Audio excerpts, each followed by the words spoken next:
नमस्कार, मी राहुल कुलकर्णी. तुमचं स्वागत आहे NDTVमध्ये. आपला प्रयत्न काय की महाराष्ट्रामध्ये प्रदीर्घ काळ ज्यांनी राजकारण खूप जवळून बघितलेलं आहे, समाजकारण बघितलं आहे, सामाजिक चळवळी आणि महत्त्वाचं म्हणजे वारकरी संप्रदायाचा सगळाच प्रवास, तर त्यांच्याकडनं आपण महाराष्ट्राचं आत्ताचं समाजभान आणि राजकारण दोन्ही गोष्टी समजून घ्यायला पाहिजे. आणि श्री उल्हासदादा पवार आता आपल्यासोबत आहे. तुमचं स्वागत आहे. नमस्कार. नमस्कार. त्यांचा सहस्त्र चंद्र सोहळा काल झाला. श्री शरद पवार आणि बरीच मोठी मंडळी त्या सोहळ्याला उपस्थित होती.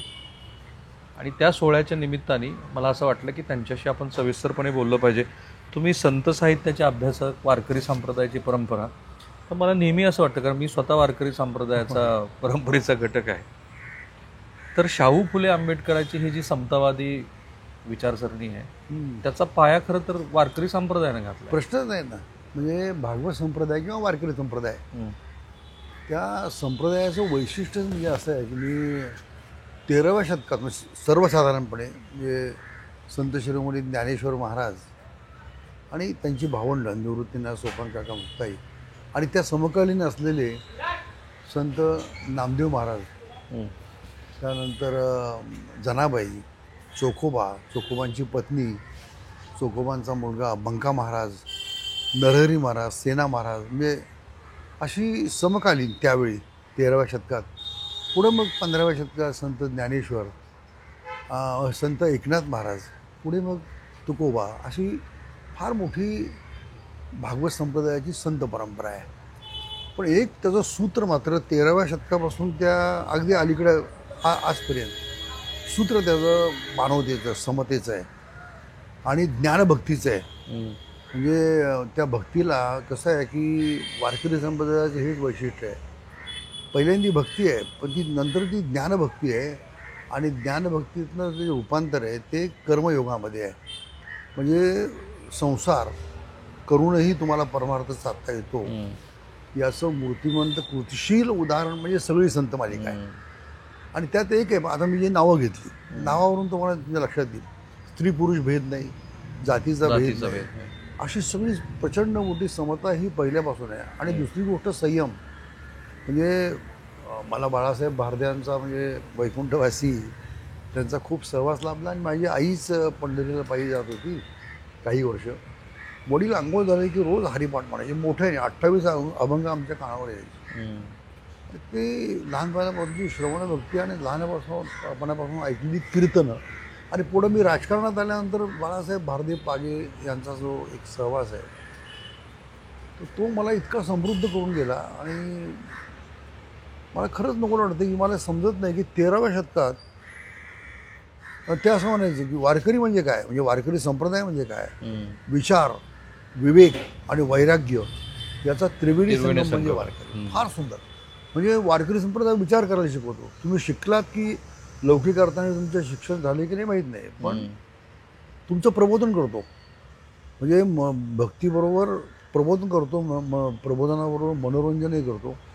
आणि मनोरंजनातून तुम्हाला कृतिशील संदेश देतो. आणि ती समता जी आहे ना ती मला खूप भावलेली आहे. आणि ज्ञानभक्ती अंधश्रद्धेवर तेव्हापासून असूर ओढलेले आहेत. साधी गोष्ट आहे बघा, यारे यारे लहान थोर याती भलते नारी नर. आता त्यावेळी आता हा 13व्या शतकातला अभंग, यारे यारे लहान थोर, लहान थोराचे 3-4 अर्थ आहेत. वयाने लहान, वयाने मोठे, सामाजिक स्थितीनं श्रीमंत, गरीब, मोठे म्हणजे पदवी वगैरे काय हवं, जाहीर देशमुख, आणि सामान्य. लहान थोडं याचा इतका मेळ घातलेला आहे. यारे यारे लहान थोर याती भलते, कोणत्याही जातीपातीची, कोणत्याही जातीपातीची याती भलते, नारी नर. हा सगळ्यात महत्त्वाचा मुद्दा बाळासाहेब भारदे म्हणायची की पहिली ती नारी आणि नंतर नर आहे. म्हणजे आता आपण भाषणात बंधू भगिनीने म्हणतो, पण त्यावेळी त्यांनी सांगितलं प्रथम स्त्री, प्रथम माता, प्रथम महिला आणि नंतर पुरुष. हा केवढा मोठा संदेश आहे म्हणून सांगा. जे जे भेटे भूत ते ते मानिजे भगवंत. आता जे जे भेटे भूत यामध्ये काय बघा, पंढरीच्या लोकांना ह्या अभिमान, पाया पडती जन एकमेका वाळवंटामध्ये, एवढा मोठा हा समतेचा संदेश आहे ना, त्याचं सूत्र जे आहे. आणि म्हणून त्याला त्यावेळी आध्यात्मिक लोकशाही म्हटलेले बाळासाहेब भारदेने म्हणायचे. आध्यात्मिक लोकशाही फार मोठी अशी, आणि ती समतेची आहे. केवळ ममतेची नाही, केवळ भक्तीची नाही, ती समतेची आहे आणि ती उदात्त मानवतेची आहे.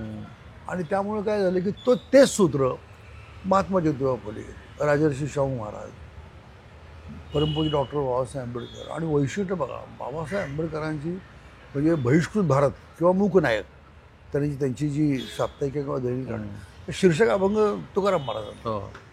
सर भांडारकरांनी भांडारकर इन्स्टिट्यूट प्राच्यविद्या तुकाराम महाराजांचा अभंग, ब्राह्मण समाज, प्रार्थना समाज तुकाराम महाराजांचा अभंग. पण मग अलीकडे असं तुम्हाला खंत नाही वाटत की अलीकडे वारकरी संप्रदायामध्ये सुद्धा जातभेद खूप दुर्दैवाने आणि आणि आणि पुढचा मुद्दा, ह्या निवडणुकीच्या वेळेला ते फार प्रकर्षाने जाणवलं.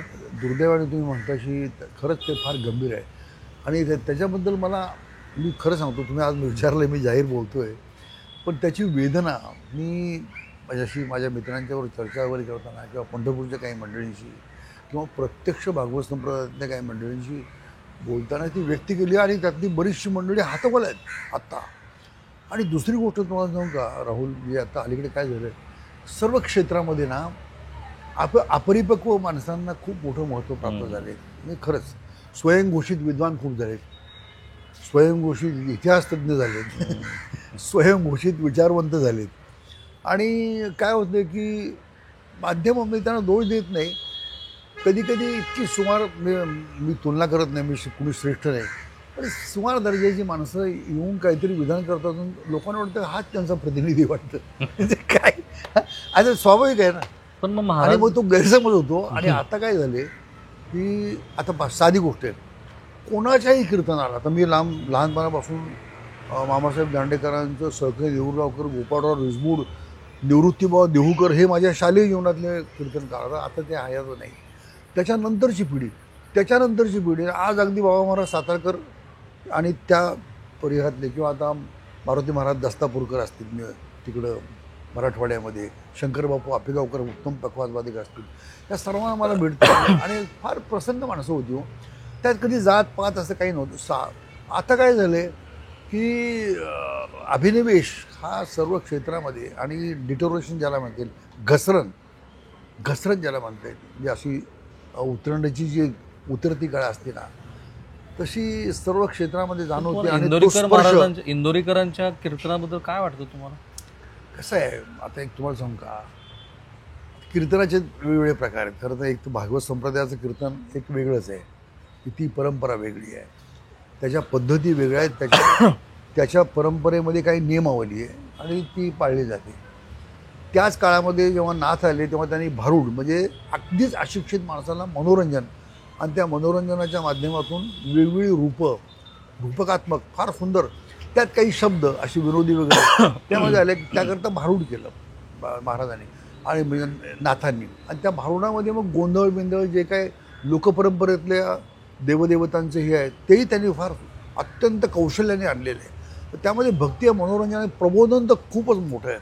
आता झालंय काय दुर्दैवाने, म्हणजे आता बघा तुकोबाचा अभंग आहे, तुका म्हणे नाही जाती सवे कामं, ज्याचे मुखी नाम तोची धन्य.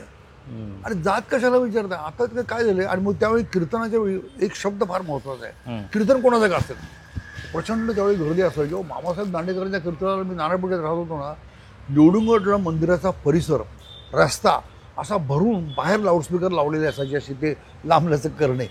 आणि 2 पोलीस असले रस्ता आपोआप बंद व्हायचा, माणसं शांतपणे कीर्तन ऐकायची. आणि मग चर्चा व्हायची, काय समाज जमला होता. समाज म्हणजे वारकरीवर का, म्हणजे असं ते कीर्तन मामासाहेबांचं असो किंवा अगदी अलीकडच्या काळात बाबा महाराज सातारकरांचा असो किंवा मारुती महाराज दस्तापूरकरांचा असो किंवा आणखीन कोणाचा असो, समाज नेहमी काय करतो, समाज किती जमला होता, नाही 50,000 असतील, 25,000 असतील, 10,000. आता समाज या शब्दाची व्याख्याही संकुचित करून टाकली. समाज म्हणजे जात असं करून टाकले. आणि ते फार फार दुर्दैव आहे. तुम्हाला सांगतो, वारकरी संप्रदायाच्या पूर्ण तत्वज्ञानाच्या विरोधी आहे.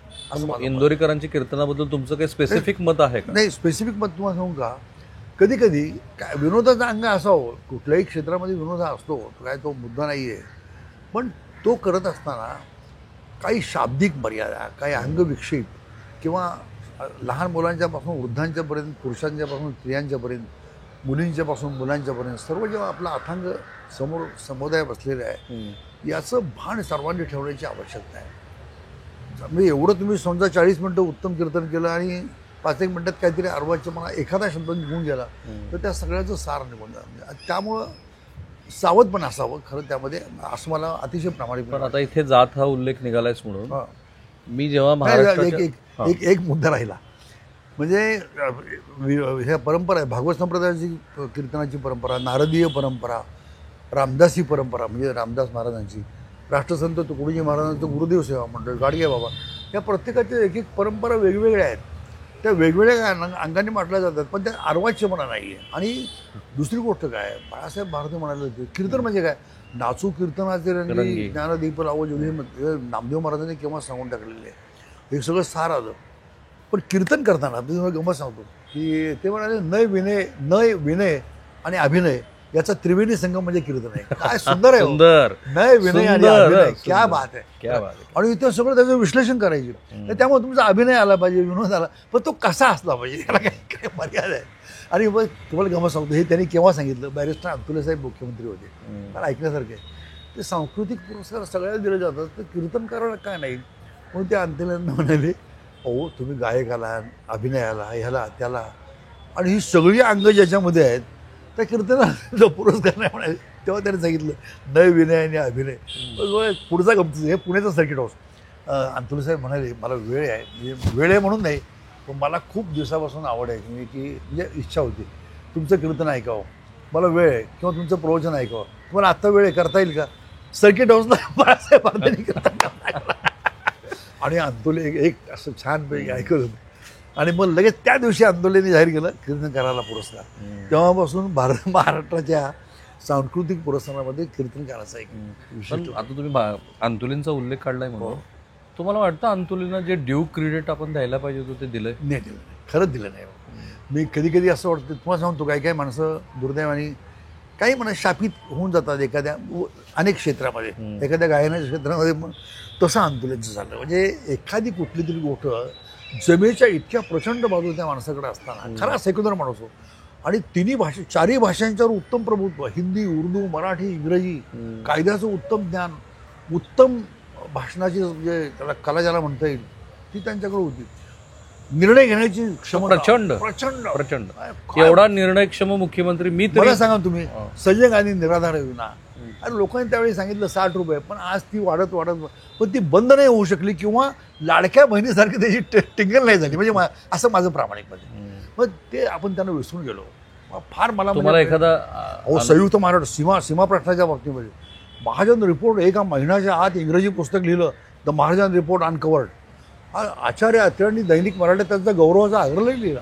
हे त्यांचं वैशिष्ट्य होतं. छत्रपती शिवाजीराजांचं जी कांबळ्यांनी काढलेलं एवढं मोठं तैलचित्र प्रथम त्या माणसाने लावलं मंत्रालयामध्ये. रायगड हे जिल्ह्याचं नाव बदलून त्याने, हा माणूस तलवार आणण्याचा प्रयत्न केला. त्यावेळी तुम्ही त्याला हसला, आणि आता तुम्ही वागणं का आणताय, आणताय की नाही. पण त्या माणसाचा प्रयत्न प्रामाणिक होता असं मला. आणि खरं डिसिप्लिन तुम्ही म्हणता ते बरोबर आहे. आणि पण तो मनुष्य अल्पसंख्याक नसता तर नाही, तेही मला आता त्या काळात आता अलीकडच्या काळात ते फार वाढलं. पण कदाचित म्हणजे तुम्ही म्हणता त्याप्रमाणे जर तर आता होऊन गेलेल्या गोष्टी आहेत, पण कदाचित हे झालं असतं. पण तरीसुद्धा मी तुम्हाला सांगतो, खरं डॉक्टर रफिक झकेरिया असतील, माननीय बॅरिस्टर अंतुले असतील, अब्दुल कादर आपले जे मुंबईमध्ये होते, AK हाफिज होते, मुस्तफा फकी होते, तुम्हाला किती नावं सांगू, एवढी सुंदर. काय इसाक जामखानावाला, किंवा हे आपल्या युसुफ मेहराली सेंटर किंवा एज्युकेशन, यातनं खरोखरच अत्यंत एज्युकेटेड, अत्यंत प्रगल्भ मताची मुस्लिम मंडळी त्या ठिकाणी पाहिली. माझ्याबरोबर खूप काम करणारी माणसं, खूप छान, म्हणजे सगळ्या समाजाची, मुस्लिम समाजाची होती. आता अलीकडच्या काळामध्ये धर्मनिष्ठ, जातीनिष्ठ, भाषानिष्ठ, संस्कृतीनिष्ठ, प्रांत, सगळ्याच विभागात जी निष्ठ, कसं आहे, एखाद्या गोष्टीवर निष्ठा असणे वेगळी, पण अतिरंजित तुम्ही अभिनिवेश, त्यातून निर्माण झालेली अतिरेकी निष्ठा, ही कधी कधी परस्परांच्यामध्ये वाद करते. ते सगळं मला अलीकडं सगळ्या क्षेत्रामध्ये जाणवते. आणि त्यामुळं काय होतं, आता आमच्या मर्यादा येतो, मी काय महात्मा गांधी नाही, माझ्या मर्यादा आहेत. पण माझ्या मर्यादेनुसार ज्या ठिकाणी मला हे बोलता येतं, याच्यावर आपण कशी मात करावी हे सांगता येतं, त्या ठिकाणी प्रामाणिकपणे सांगण्याचा प्रयत्न करतो, प्रामाणिकपणे. पण ते काय ते आता ठीक आहे. पण हे खरं आहे का की अंतुले मुख्यमंत्री केले म्हणून पुन्हा भोसल्यांना आणावं लागलं? नाही तसं नाही. काय झालं की आता आंदोलनाचं ते सिमेंट प्रकरण गाजलं. काय त्यांना बघा राजीनामा 14 द्यावा लागला. वर्षांनी निर्दोष मुक्तता त्यांची झाली, पण आयुष्यातली 14 वर्ष गेली. ते तरी त्यांनी काय केलं, बरं उघड चेक घेतले. काय त्यांना ते कोकणवासियांच्या करता आणि इंदिरा प्रतिष्ठान त्यांनी स्थापन केलं की कोकणातली जी गरीब माणसं आहेत त्यांच्या आरोग्याचे उपचार, जे साहित्यिक वयोवृद्ध झालेत, कलावंत आणि ज्यांना काही आधार नाही, अशा मंडळींना त्या निधीतून आपण मदत करावी. म्हणजे इस्मत चुगताईसारखी उर्दू साहित्यिक असेल मोठे. किंवा अण्णाभाऊ साठेंचं कुटुंब असेल, त्यांना मी बघितलेलं आहे शिरा बाजारमध्ये जाऊन आंदोलनांनी मदत केली. थोडं सांगत नाही.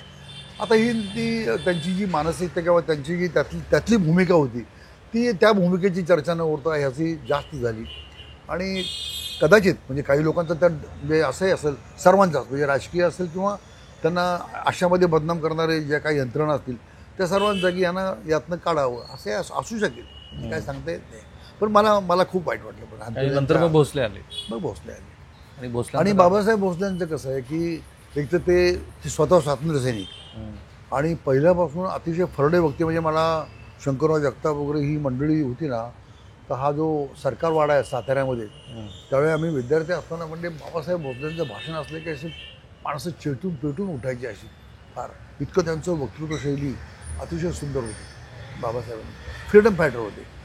आता कसं असतं, राजकीय स्पर्धा असते, ती स्पर्धा असते, हे असते, त्यामुळं काही अंतर निर्माण होतात. पण आणखीन भाग वेगळा आहे. किंवा त्याच जिल्ह्यामध्ये आणखीन मोठे नेते होते असंही झाले. त्यामुळं थोडंसं मागे पुढे झालं. नंतर ते तुळशीदास जाधवांचे जावई झाले. सोलापूर. आणि तुळशीदास जाधव हे स्वातंत्र्य सैनिक आणि काँग्रेस, शेतकरी कामगार, पुन्हा काँग्रेस. नाही, इनफॅक्ट त्यांना मुख्यमंत्री करण्यात तुळशीदासरावांची खूप मोठी भूमिका थोडे म्हणजे भूमिका म्हणजे कसं आहे, ते एक तर पहिले इंदिराजींच्या थोडे जवळ विश्वासातले होते. आणि 69 साली राष्ट्रपती निवडणुकीत ज्या काही लोकांनी इंदिराजींच्या उमेदवाराला मतदान केलं, त्यामध्ये ते होते. तायप्पारे सोनवणे होते, दुसरे ते माने होते कोल्हापूरचे वगैरे वगैरे. आपल्या यवतमाळचे उत्तमराव पाटलांचे वडील होते देवराव पाटील. तर त्या सर्वांना मग हे म्हणाल तो भाग वेगळा. आता इथे दोन्ही गोष्टी आहेत. तुळशीदास जाधव स्वातंत्र्य सैनिक पण आहेत, इंदिराजींच्या जवळ आहेत. त्यांचे जावई स्वातंत्र्य सैनिक आहेत, तेही बॅरिस्टर आहेत आणि तेही भोसले आहेत. आणि भोसले आहेत. पण भोसले म्हणजे आता या राजघराण्यातले नाहीत, पण ते भोसले आहेत, ते सातारा जिल्ह्यातले आहेत. पण तुम्हाला सांगतो, बाबासाहेब देखील त्यांना केवळ विनोदाच्या अंगाने घेतलं. पण खरोखरच मी यशवंतराव चव्हाण साहेबांना मानणारा, पण बुद्धिमान होते. शाब्दिक कोट्या अर्थपूर्ण करण्यामध्ये म्हणजे मला बाळासाहेब भारद्यांच्या मी शब्द कोट्या ऐकल्यात, अनेकांच्या ऐकल्यात. पण इतक्या एखाद्या मुद्द्यावर त्यांची बदनामी झाली आणि हक्कभंग आला. नाही तर तुम्हाला सांगतो क्या बात आहे. म्हणजे भाषा बंडायची, वृत्ती गुंडायची आणि कृती शंडायची म्हणण्यात. आणि त्यांनी जीभ दाबली अशी आणि सांगितलं हे छापण्याकरता नाही, एक वार्ताहर कोणतरी गेले छापून टाकलं. आता हक्कभंग काय असं असतं ते. बंडोबा थंडोबा झाला वगैरे नाही, फार ते भारी. साधी गोष्ट सांगतो, एक गंमत कसा विनोद असतो बघा. नाही बुद्धिमत्ता. तर बाबासाहेबांचं मंत्रिमंडळ पाहा तुम्ही. म्हणजे श्रीकांत जिचकर, विलासराव देशमुख, लक्षपूर्वक आहे. रजनी सातव म्हणजे आपल्या राजीव सातवच्या मातोश्री. आणखीन तुम्हाला अशी 3-4 नावं सांगेन तरुण पिढीतली की ज्यांना आयुष्यात पहिल्यांदाच संधी मिळाली. विलासराव देशमुखांना त्यात मिळाली. आणि मोठे पण बघा, त्यांचे आभार मानायला मी त्यावेळी आमदार होतो. विलासराव, आम्ही सगळे, अरुण दिवेकर, गेवावारी, असे 8-10 लोक, गणेश दुधगावकर, हे सगळे माझे युथ काँग्रेसमधले सगळे. आम्ही बाबासाहेबांच्या घरी गेलो. त्यावेळी फार चॅनल्स नव्हते, पण DD सह्याद्री वगैरे असं कॅमेरे लागलेले, लोक सत्कार करतात. आम्ही जरा हार घेऊन थांबलो. विलासराव म्हणले आपण त्याचं कृतज्ञता व्यक्त करायला हार घेऊन गेलो. सगळं हटल्यानंतर विलासरावने हार घातला. म्हणजे बाबासाहेब, तुम्ही माझ्यावर विश्वास ठेवला आणि मला मी तुमचं, अरे नाही मी नाही घेतलं म्हणले. तुझं नाव मी दिलेलं नाही. अक्षरशः आम्ही कोण सांगत नाही, अहो आम्ही चक्रावून गेलो. तुझं नाव इंदिरा गांधींनी डायरेक्ट दिलं, कसं दिलं मला माहीत नाही. शंकररावांनी आम्ही काय नाही कदाचित माहीत नाही ते. पण माझा काही वाटा नाही म्हणाले. मग तिथं बाहेर पडलो. मला वेळा म्हणलं, अरे बापरे काय प्रामाणिक माणसं, यांच्याकडनं खूप शिकण्यासारखं वाटतं. मग श्रेयच घेत नाही माणसं, खोटे श्रेय घेतात आणि हा माणूस सांगतो मी नाही केला. तर ते हे जे बाबासाहेबांचं, तर ते काय झालं, विद्याधर गोखले आता एवढे मोठे पत्रकार त्यांच्याकडे गेले घरी. मी त्यांच्या घरी पण जायचो. माझे संबंध खूप चांगले. साहेबांचे, साहेबांचे होते त्यांचे. माझा एक मी संपर्क आदराने ठेवायचो. म्हणजे विचार किंवा ही भूमिका बदलत नव्हतं. तर आमच्यावर माझंही नाव त्यांनी पण ते मंडळात दिलं होतं. तुम्हाला खरं सांगतो, ते कशामुळे कट झालं तर ते काय माहीत नाही. पण मला म्हणले अरे तुझं नाव घेऊन चाललो. तिथनं आले, मला वाईट वाटतं म्हणलं तुला म्हणते म्हणलं सांग म्हणले तुला कुठलं महामंडळ पाहिजे. तर म्हटलं काय बाबासाहेब तुम्ही कुठलेही द्या. मग मला त्यांनी पश्चिम महाराष्ट्र विकास महामंडळाचं त्यावेळी नंतर त्याचा राज्यमंत्र्यांना दर्जा प्राप्त झाला. मी 10 वर्ष त्याचा अध्यक्ष होतो. तर गंमत काय, विद्याधर अण्णा गोखले त्यांच्याकडे गेले. बोलण्याची स्टाईल बघा तुम्ही फार. तर विद्याधर अण्णांशी त्यांनी ओळख वगैरे करून तिन्ही मुलं अशोक, दिलीपराव म्हणजे आणि डॉक्टर राजन त्यांची मुलगीच ती सर्व त्या तिन्ही मुलांची ओळख करून दिली. त्या म्हणले हा अशोक माझा मोठा मुलगा, हा आर्किटेक्ट आहे, जे स्कूल ऑफ आर्टमधून नंतर अमेरिकेत गेला आणि पोस्ट ग्रॅज्युएशन करून आला, स्वतंत्र व्यवसाय करतो आणि उत्तम आर्किटेक्ट आहे म्हणे. बरं, हे दिलीप हा कायद्याचा अभ्यास आहे, हायकोर्टात वकिली करतो. पुढे ते जज झाले. मी त्यांच्या बऱ्याच मुलाखती केल्या, सांगतो तुम्हाला. तर हे कायद्याच्या ह्याच्यामध्ये. आणि हा डॉक्टर राजन म्हणले हा सर्वात लहान, हा SSC बोर्डापासून गोल्ड मेडलिस्ट, नेहमी BBS वगैरे MD आणि उत्तम गायनेकॉलॉजिस्ट आहे, उत्तम गातो आणि उत्तम संगीत दिग्दर्शक आहे वगैरे वगैरे. अरे वा. तर विद्याधर अण्णांनी सहज विचारलं बाबासाहेब यातलं राजकारणातलं कोणीच नाही. नाही म्हणाले. का हो? राजकारणाला उपयुक्त असा कोणताच गुण यांच्यामध्ये नाही बरं का. हे ऐकण्यासारखं हे मी ऐकायला होतो बरं का. तर विद्याधर अण्णा म्हणले 3 गुण कोणते? अहो लठ्ठ मठ्ठ आणि निगरगट्ट. अहो काय शब्द. आता हे जे लठ्ठ मठ्ठ आणि निगरगट्ट या 3 पैकी एकही गुण येत नाही. त्यामुळे काय विद्याधर अण्णा एवढे हसले होते. माझे विद्याधर अण्णांचे संबंध खूप चांगले होते. ज्या ज्यावेळी ते पुण्यात यायचे मला फोन यायचा, अशी दाद दिली तर मला भेटलं. एक महत्वाची गोष्ट, तुम्ही काँग्रेस सेवादलात दीर्घकाळ. हो अगदी बरोबर. आता जेव्हा राष्ट्रीय स्वयंसेवक संघाची एक मातृसंस्था म्हणून तुलना केली जाते, तेव्हा त्यांचं जे काम आहे त्याची तुलना काँग्रेस सेवादलाशी केली जाते. माझा प्रश्न वेगळा आहे. प्रश्न हा आहे की काँग्रेस विचारधारेतल्या अशा ज्या संघटना होत्या त्याकडं झालेलं दुर्लक्ष बरोबर आत्ताच्या वाताहतीचं कारण आहे का? तुम्हाला सांगतो मी, स्वातंत्र्यपूर्व काळात हिंदुस्थानी सेवादल होतं. म्हणजे गोकाकचे डॉक्टर हर्डीकर फार मोठे आणि गांधींच्या इशाऱ्याप्रमाणे त्यांनी कुष्ठरोग आणि गोरगरिबांचा दवाखाना, हा गोकाकचा धबधबा जो आहे म्हणजे आपल्या दुग्धसागर महाराष्ट्र आणि की म्हणजे जवळ सीमेवर कर्नाटकाच्या आतमध्ये. तर हे डॉक्टर हर्डीकर यांनी हे हिंदुस्थानी सेवादल स्थापन केलं. त्याच्यानंतर त्यामध्ये पुण्याचे आमचे इनामदार होते, ह्या माडेवाडी कॉलनीत राहत होते, खूप मोठी माणसं त्या हिंदुस्थानी सेवादलात होती. पुढं या हिंदुस्थानी सेवादलाचं म्हणजे काँग्रेसमध्ये सगळी काँग्रेसचीच माणसं होती. हिंदुस्थानी सेवादलाचं नाव काँग्रेस सेवादल झालं आणि काँग्रेस सेवादलाची परंपरा होती. त्याची फार पद्धत होती, दस्ता वगैरे, दलप्रमुख, त्याच्या परीक्षा व्हायच्या, त्याचं प्रबोधन व्हायचं खूप छान. आणि त्यात मी सेवादलात काम केले. माझे मामा हे फ्रीडम फायटर, मोठे मामा, ते सेवादलामध्ये होते म्हणजे त्यांच्या काळात. आणि आमचा जन्म म्हणजे स्वातंत्र्याच्या अगोदर 3.5 वर्ष अगोदर. आम्ही लहान म्हणजे तो मुद्दा नाही. पण स्वातंत्र्याच्या नंतर शालेय महाविद्यालयीन जीवनाच्या वेळी सगळी हयात होती मंडळी त्यावेळी काम केली. आणि मग त्या सेवादलामध्ये मी पुण्यामध्ये 100 शाखा होत्या. म्हणजे मी नानापेठेत राहत होतो, आईलाश्रममध्ये 100 मुलं सकाळी 7:30ला यायची, झेंडावंदन वगैरे. तिथं मग गांधी कथा व्हायच्या, समूह गीतं व्हायची. तर सरदार मुदलियारांच्या वाड्यामध्ये एक सेवादल होतं. पद्मशाली हा समाज, बिडी कामगार, विणकर, तिथे काँग्रेस सेवादल होतं. मंडईमध्ये सेवादल होतं. किती हडपसर मुंडवा अगदी काँग्रेस सेवादल. आणि त्याचवेळी काँग्रेस अंतर्गत जे समाजवादी पक्ष बाजूला गेला त्यांचं राष्ट्र सेवादल. हे दोन्ही अत्यंत प्रभावी संघटना होत्या. त्याची शिबिरं व्हायची, रोज झेंडावंदन व्हायचं. आणि गांधी कथा सांगायला आम्हाला खूप मोठी माणसं यायची. दान शेखऱ्यांच्यापासून बाळासाहेब भारद्यांच्यापर्यंत आणि राधाबाई आपट्यांच्यापासून अक्का वैशंपा यांच्यापर्यंत, ताराबाई साठ्यांच्यापर्यंत सगळी मंडळी आम्हाला गांधी कथा सांगायला यायची. आणि त्या गांधी कथेचा आमच्यावर 100% प्रभाव पडायचा. आणि कसं आहे, त्याच्यावर शिस्त होती की झेंडावंदनाच्या अगोदर वंदे मातरम गायचं, मग झेंडा करायचं, मग झेंडा गीत गायचं आणि सगळं झाल्यानंतर राष्ट्रगीत गायचं, ही परंपरा होती. त्यामुळे काही झेंडा गीत काय, वंदे मातरम काय किंवा राष्ट्रगीत हे आमचं पाठ आहे. आणि काँग्रेस सेवादलात समूह गाण्याला फार महत्त्व होतं. कोणतं गाणं होतं? हो, समूह अनेक गाणी होती. पण त्यावेळी एक गाणं मी माझा आवाजही चांगला होता, मी गायचो. आणि माझं वंदे मातरम एवढं गंभीर व्हायचं ना, यशवंतरावजी चव्हाण नेहमी पुण्यात आले, सभा असली की सांगायचे उल्हास वंदे मातरम गाईल, कोणी शांत उभं राहायचं आणि मी म्हणायचो. म्हणजे काय आता असं म्हणणं राष्ट्रगीत बरोबर नाही, माझा आवाज आता 80 वर्षीचा आहे, पण देश रागामध्ये रवींद्रनाथ टागोरांनी आणि नंतर मग झिंझुर्टी रागामध्ये पलुस्कर वगैरे खूप लोकांनी बसवलं, ओंकारनाथ ठाकूरांच्यापासून हिराबाई बडोदेकरांच्यापासून अनेकांनी गायलं वंदे मातरम. काय असे शारे उभे राहायचो. तर तुम्हाला एक झलक दाखवतो, तुम्ही सांगतो आता ह्या आवाजात मला माहीत नाही, पण ते देश रागातलं कसं होतं, वंदे मातरम वंदे मातरम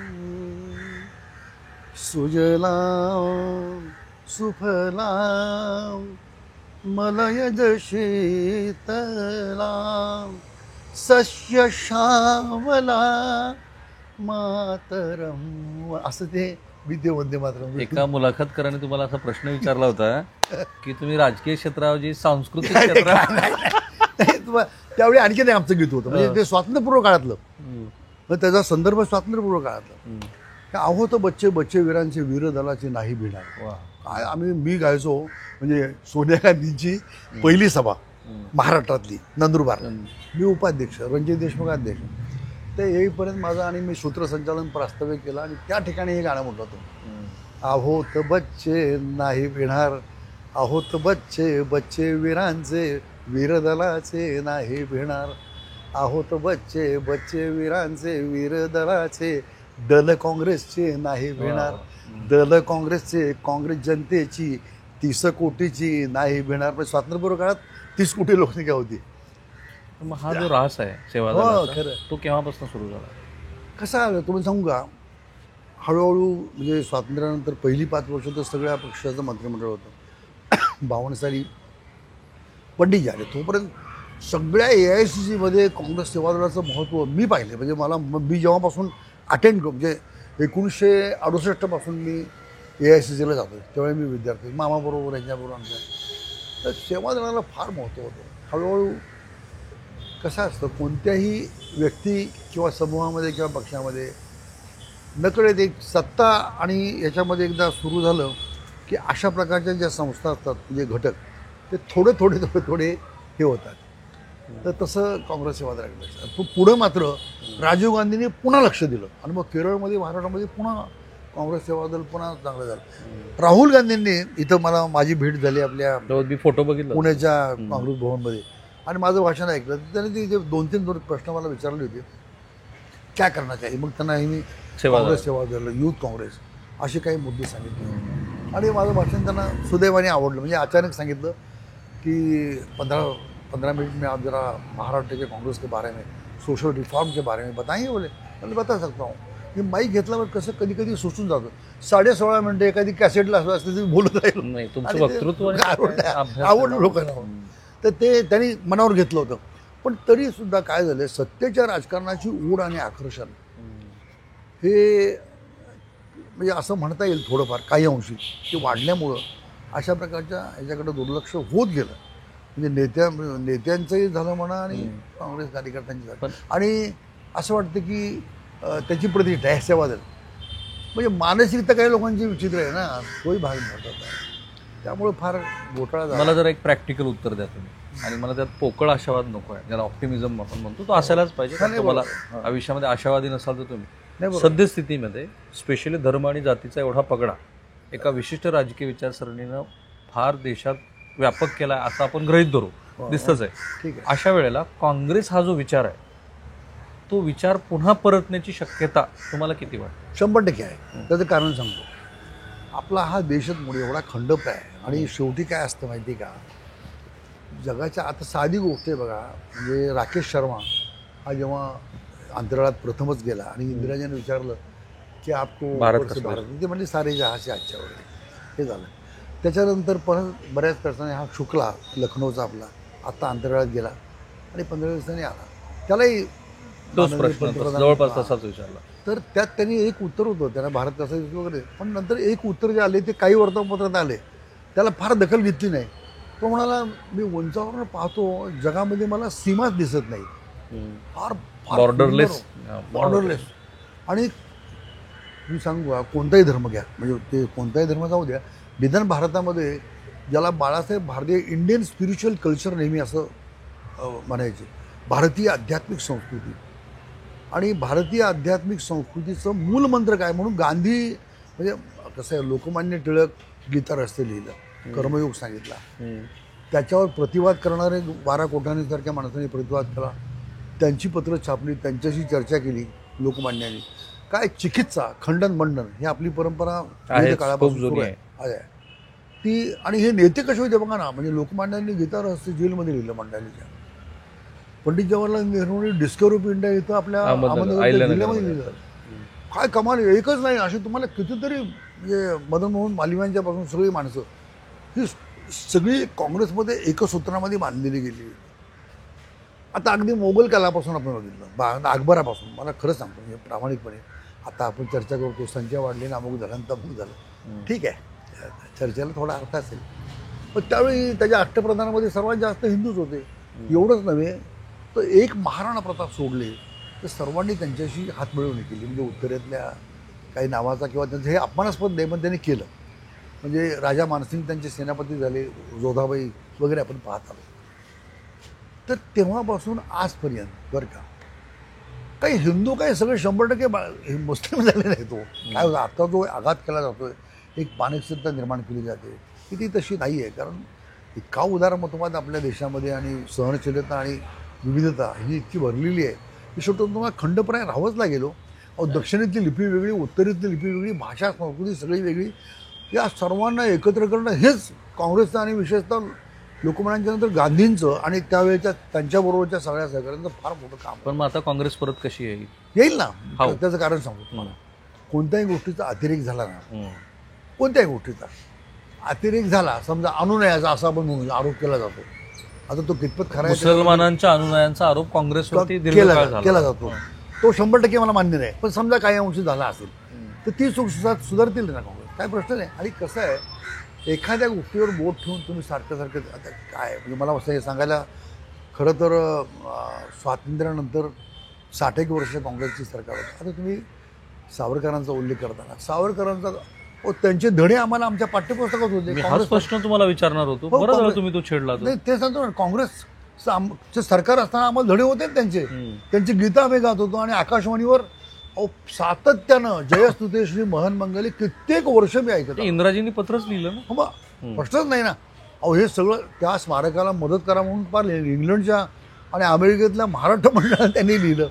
हे वैशिष्ट्य का, म्हणजे पहा, दुर्दैवानी त्यांचं नाव गांधी हत्येमध्ये होतं. आणि त्यात म्हटलं की संशयाचा फायदा घेऊन त्यांना विमुक्त करण्यात आलेले आहे. म्हणजे परिपूर्ण दोषमुक्त नाही, पण संशयाचा फायदा, म्हणजे त्याला काय म्हणतात इंग्लिशमध्ये, काहीतरी कायद्याचं एक वाक्य आहे ते, ठीक आहे.